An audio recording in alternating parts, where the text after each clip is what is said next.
ایک دفعہ کا ذکر ہے کہ ایک دور دراز کی سلطنت میں شہزادی اورورا پیدا ہوئی جو ایک خاص تحفے کے ساتھ آئی تھی۔ وہ جہاں بھی جاتی خوشی اور مسرت بکھیر دیتی۔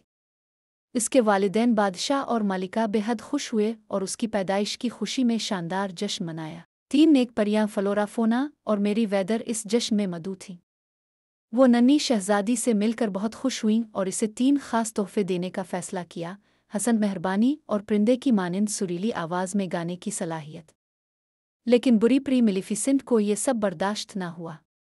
وہ غصے اور حسد سے بھر گئی اور شہزادی پر ایک چھوٹی وہ ایک ٹکلے میں انگلی چبھو بیٹھے گی اور گہری نیند میں چلی جائے گی جس سے وہ کبھی جاگ نہ سکے گی۔ نیک پریوں نے اس بددعا کو ختم کرنے کی کوشش کی مگر وہ پوری طرح اسے مٹا نہ سکے۔ اس کے بجائے انہوں نے ایک ایسا جادو کیا جس سے شہزادی ہمیشہ کے لیے سونے کے بجائے 100 سال بعد جاگ سکے گی۔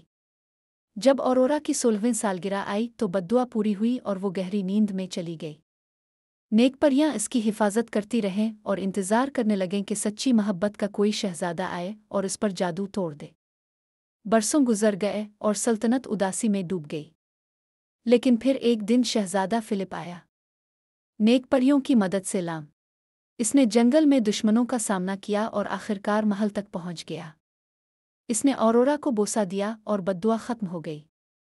وہ نیند سے جاگ اٹھی اور جیسے ہی اس نے شہزادہ فلپ کو اپنے قریب پایا خوشی سے مسکرا دی۔ سلطنت میں خوشیاں لوٹ آئیں اور دونوں کی شادی دھوم دھام سے کر دی گئی۔